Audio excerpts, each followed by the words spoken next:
todos, muito boa noite.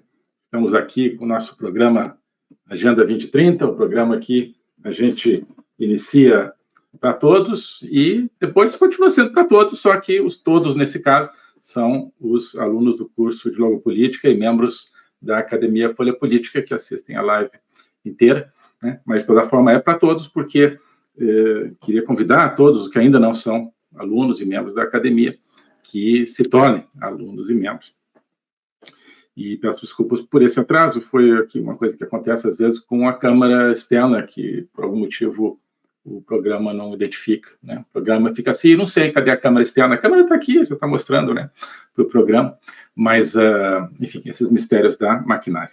Bem, antes de começar no tema, que obviamente hoje vai ser novamente o tema do Elon Musk, embora estejamos aqui também para falar sobre o tema dos direitos tiranos, né, que tem a ver, obviamente, com o tema do enfrentamento entre Elon Musk e a criptocracia brasileira.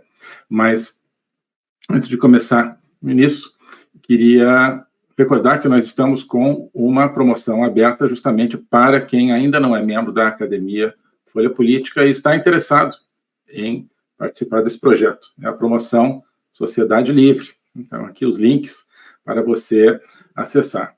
A promoção é um oferecimento pelo qual você tem acesso a todo o material da Academia Folha Política por apenas R$ 336 a anuidade. Nós temos a possibilidade mensal, né, o plano mensal, que é por R$ 40 por mês. Portanto, se você anualizar, são R$ 480 por ano. Normalmente, a anuidade já tem um desconto, que é 420, e agora, nessa promoção, nós estamos dando um desconto bem maior ainda, né? Então, de 480, que seria a mensalidade, pagando 40 por mês, que também está aberto, se você quiser, teria normalmente a anuidade por 420, agora a anuidade por 336, menos de R$1 por dia, ao longo de um ano, para você ter acesso a todo o material que está ali e todo o material que continua entrando toda semana.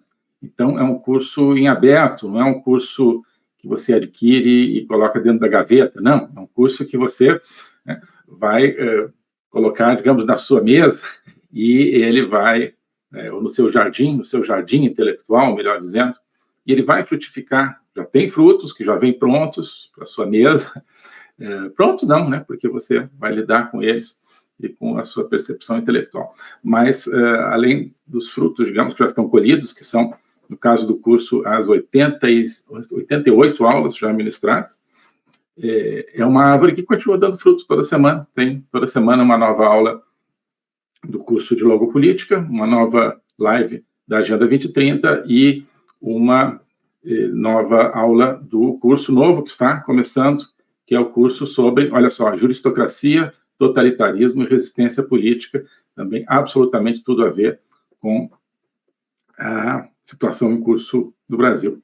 O curso sobre totalitarismo é ministrado pelo Hernani e pela Thaís, o Logopolítica, como vocês sabem, por mim, e também a Agenda 2030 aqui, mas, além disso, temos planos de outras iniciativas, e já tem vários outros vídeos também que estão lá, que não fazem parte de um curso específico, né? Então, é isso, você compra um pequeno pomar aí, que eu acho que vai dar alguns frutos intelectuais de seu interesse, né? E vai, acho que nos ajudar a todos a enfrentar esse deserto, né, de tirania que nós estamos vendo pela frente. Precisamos atravessar esse deserto, estamos no meio. Quando você está no meio do deserto, né, não tem muita opção, a não ser terminar de atravessar. Às vezes tem uma miragem de que tem água, não tem água no meio do deserto, a gente tem que atravessar o deserto. Choveu agora no deserto da tirania brasileira, choveu essa polêmica que o Elon Musk abriu com o STF, é uma chuva no meio do deserto, nos permite beber um pouco de água, mas a gente tem que aproveitar isso para recobrar forças e continuar avançando e atravessar esse deserto. É difícil atravessar deserto, chega no meio e não está bom, não está bom, porque, né, tem que atravessar.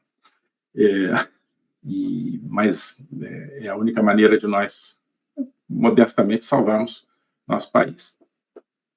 Então, eu queria deixar esse convite para aqueles que ainda não conhecem e queiram conhecer e participar desse projeto. Não é um curso unilateral, onde eu e meus colegas estejamos ali simplesmente, né, falando coisas e as pessoas escutando. Não, é um curso, vocês podem ver aqui com pessoas que participam da live, que participam das lives também no código-fonte.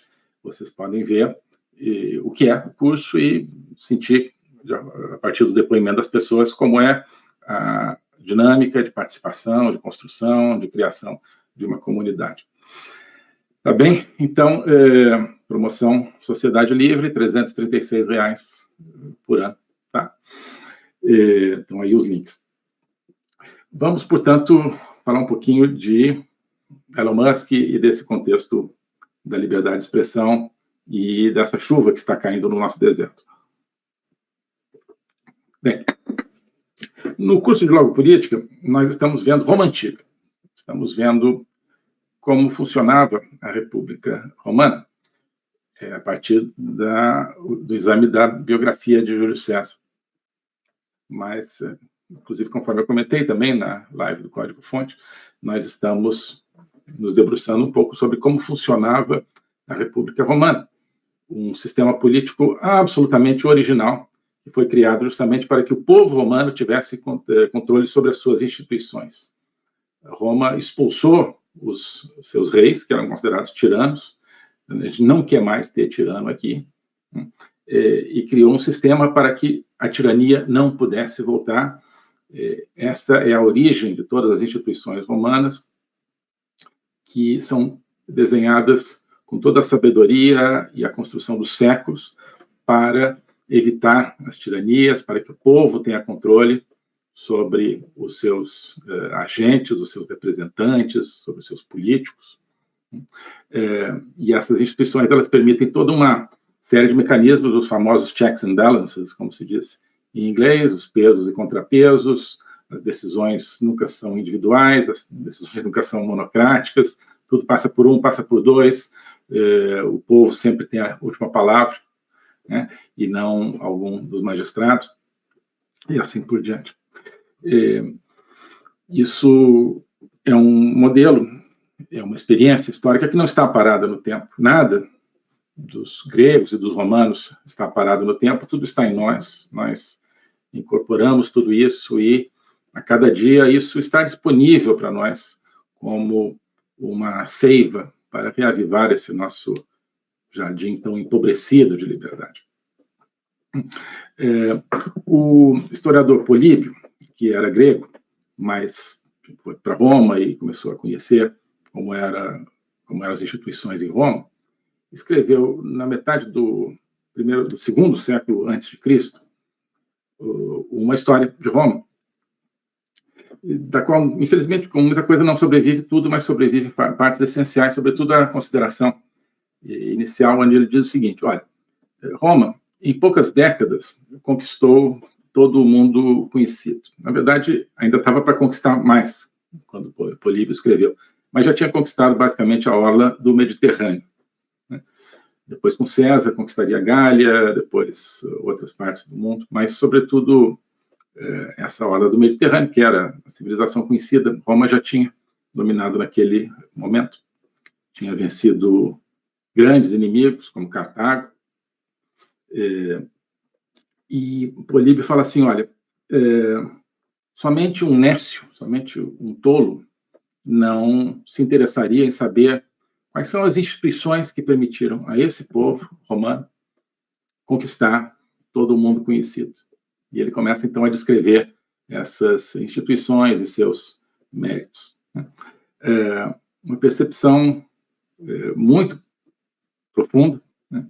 Que não é óbvia, a percepção de que a virtude de Roma estava não em um ou outro general, não em outro líder, não em um ou outro político, mas na virtude coletiva de como os romanos organizavam a sua vida política.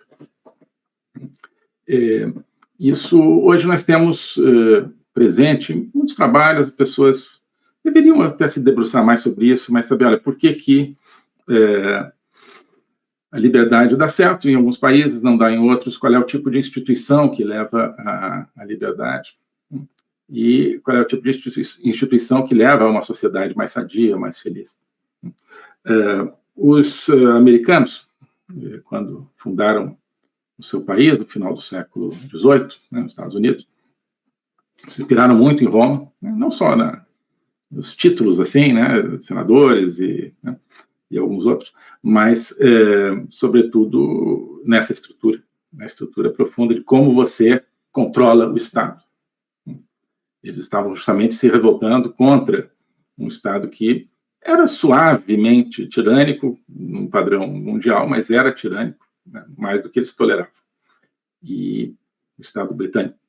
E queriam construir um Estado, não simplesmente que fosse independente do Estado britânico, mas que fosse livre. Não simplesmente que fosse livre da Grã-Bretanha, mas onde as pessoas fossem livres do Estado, do seu próprio Estado.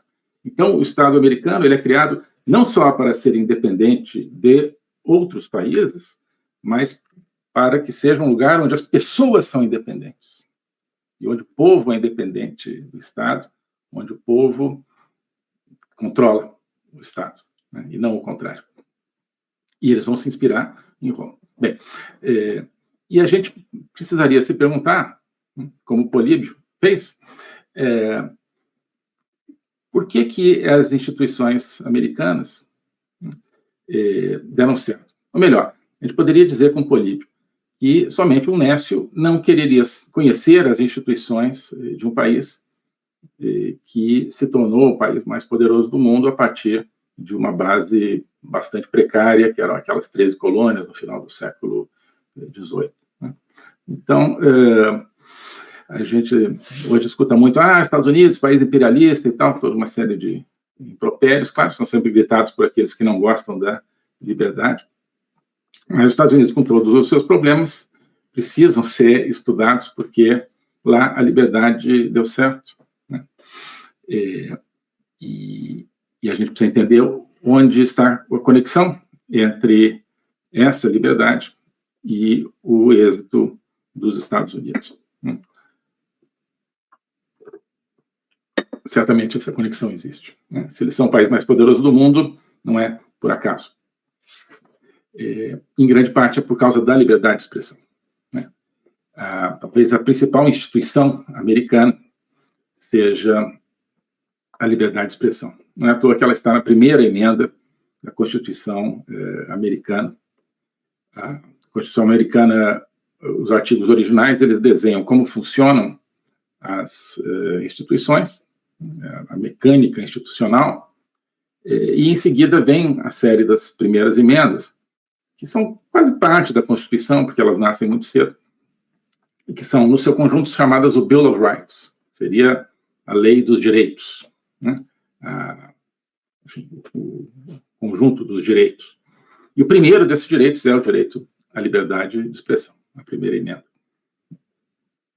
Então, a Constituição americana, as instituições, a sua mecânica, onde já estão implantados os controles, em grande parte, mas não é o suficiente.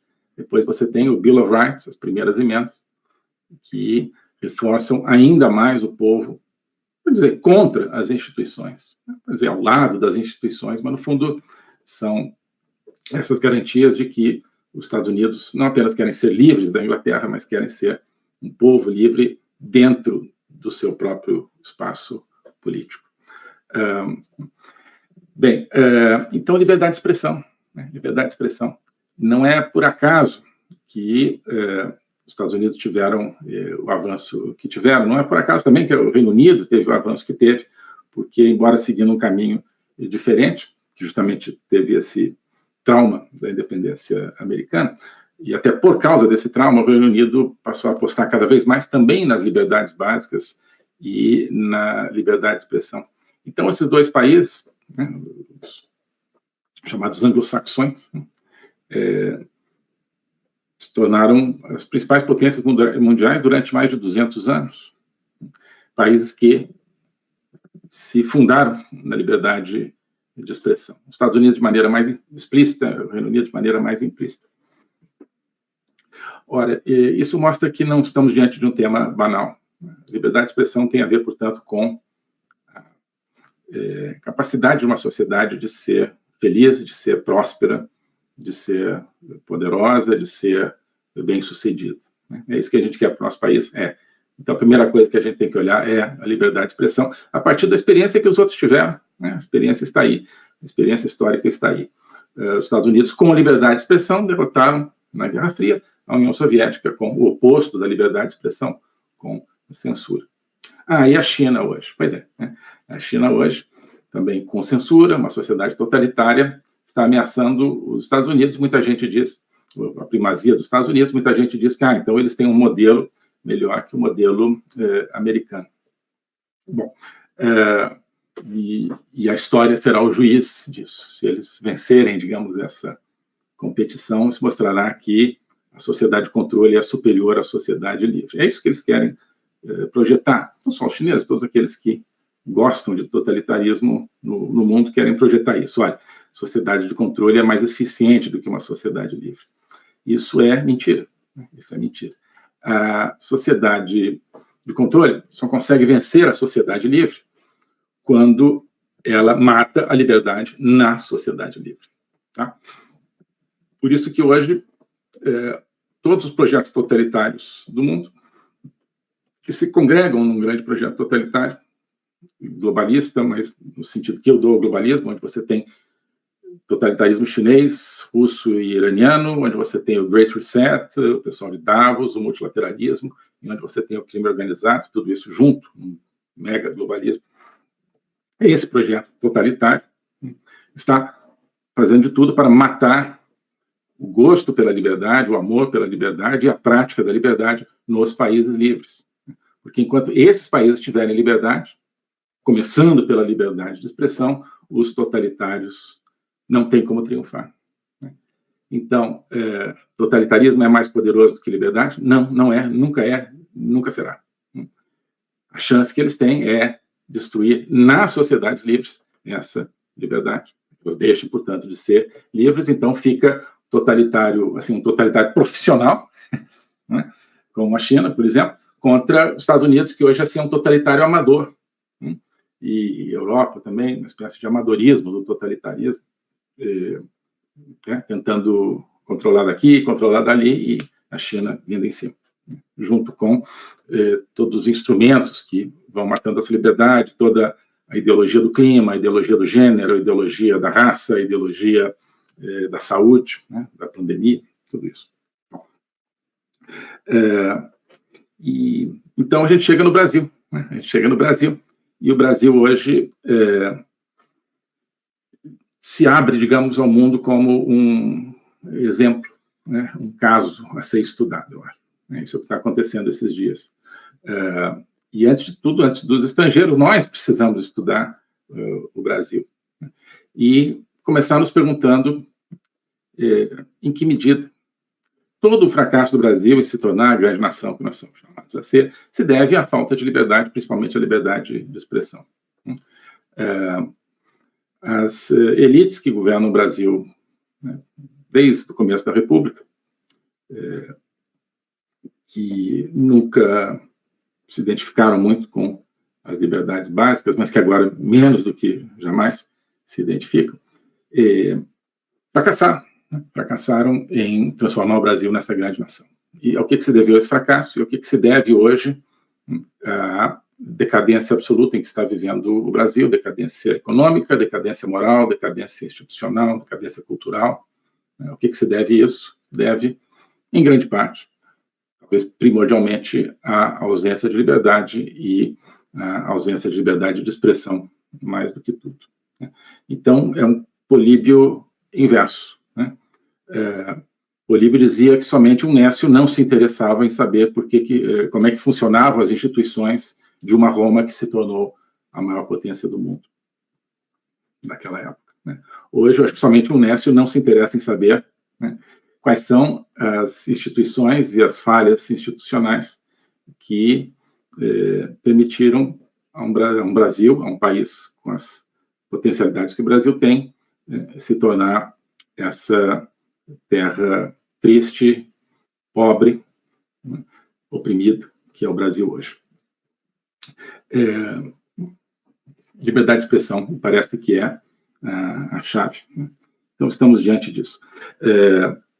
E precisamos, portanto, estudar as correlações entre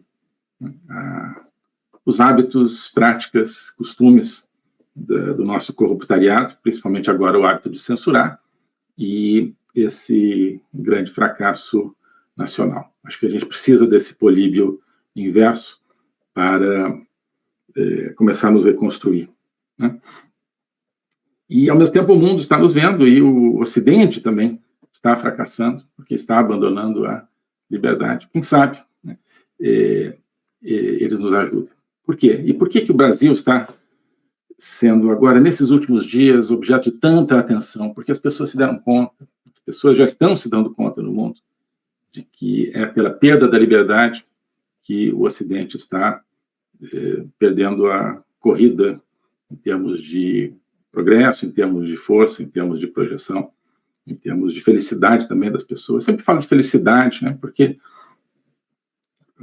uma nação decente não é somente aquela que tem poder, também é aquela que produz pessoas mais felizes, né?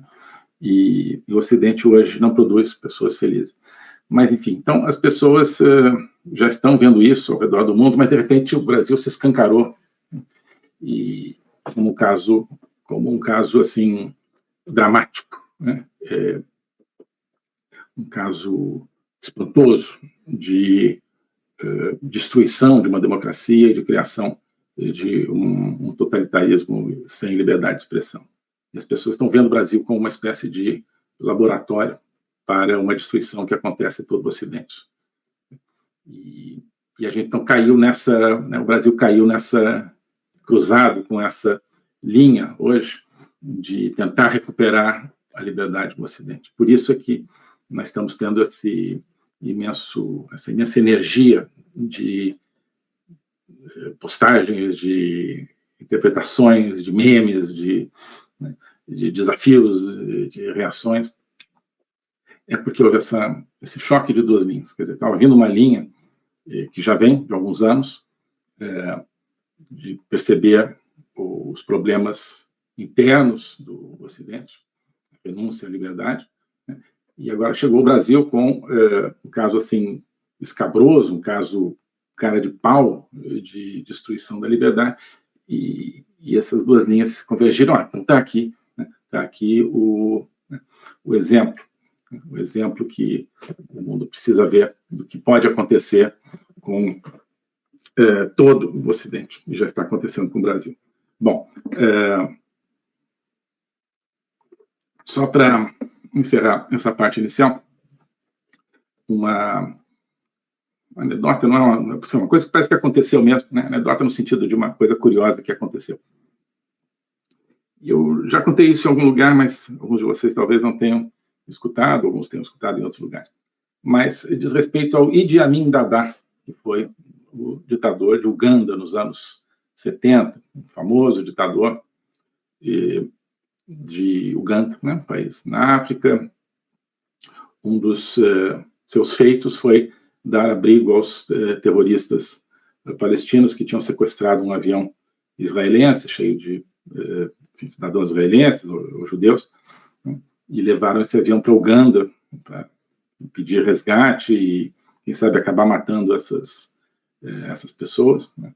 Mas os serviços de segurança de Israel conseguiram ir lá e resgatar essas pessoas no aeroporto de Entebbe, capital de Uganda, mas os sequestradores foram para Uganda porque o Idi Amin dava guarida a esses sequestradores. Mas, enfim, o Idi Amin tem uma frase que é o seguinte, ele dizia em inglês, depois vou traduzir, sobre a liberdade de expressão. Ele dizia: I guarantee freedom of expression.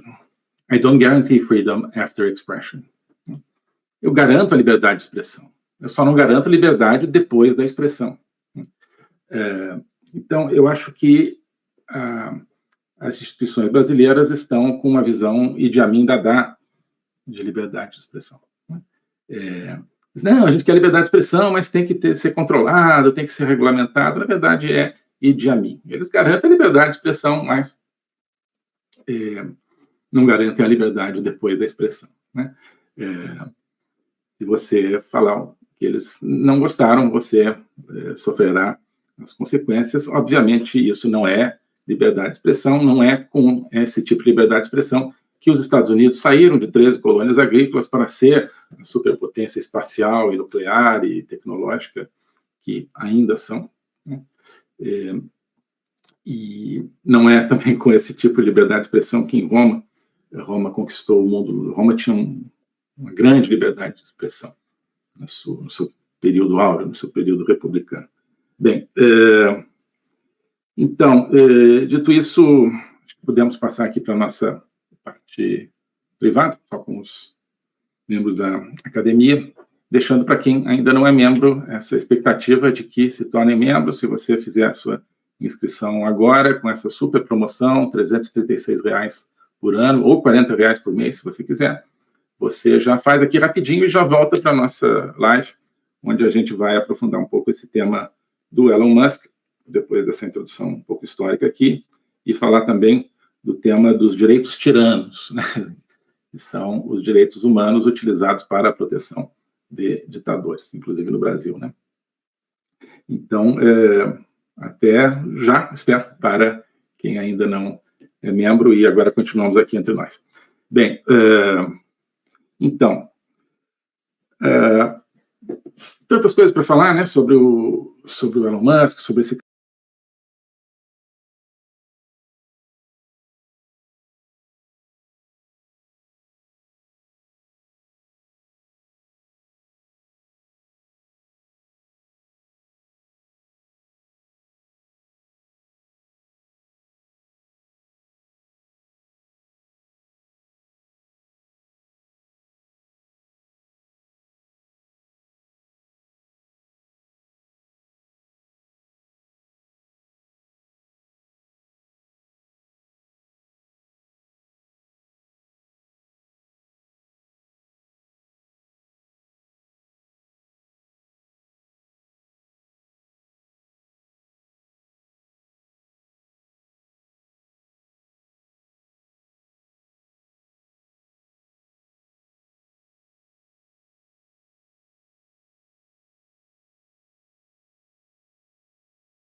O globalismo existe, é uma coisa concreta. Ele é composto pelo Great Reset, do Fórum Econômico Mundial, pelo projeto hegemônico da China, pelo programa de manipulação e conquista da América do Sul pelo Foro de São Paulo e outros elementos. E esses elementos eles atuam uns em benefício dos outros, sempre, principalmente através do controle da linguagem, porque o controle da linguagem é o controle do nosso pensamento. Então nós estamos tendo o nosso pensamento reprogramado, e essa reprogramação vai contra a nossa liberdade, vai contra a essência do ser humano. Isso é o globalismo. Com base nesse estudo, nessa experiência, é que eu criei o curso de Logopolítica.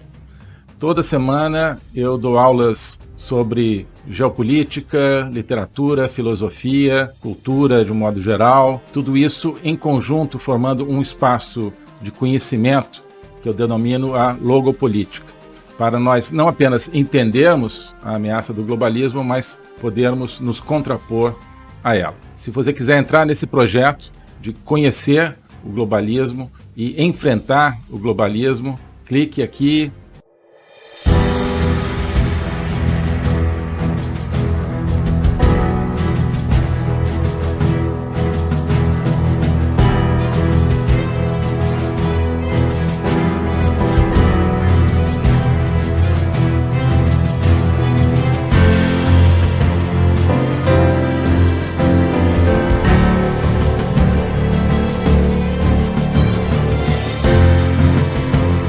O globalismo existe, é uma coisa concreta. Ele é composto pelo Great Reset, do Fórum Econômico Mundial, pelo projeto hegemônico da China, pelo programa de manipulação e conquista da América do Sul pelo Foro de São Paulo e outros elementos. E esses elementos eles atuam uns em benefício dos outros, sempre, principalmente através do controle da linguagem, porque o controle da linguagem é o controle do nosso pensamento. Então nós estamos tendo o nosso pensamento reprogramado, e essa reprogramação vai contra a nossa liberdade, vai contra a essência do ser humano. Isso é o globalismo. Com base nesse estudo, nessa experiência, é que eu criei o curso de Logopolítica.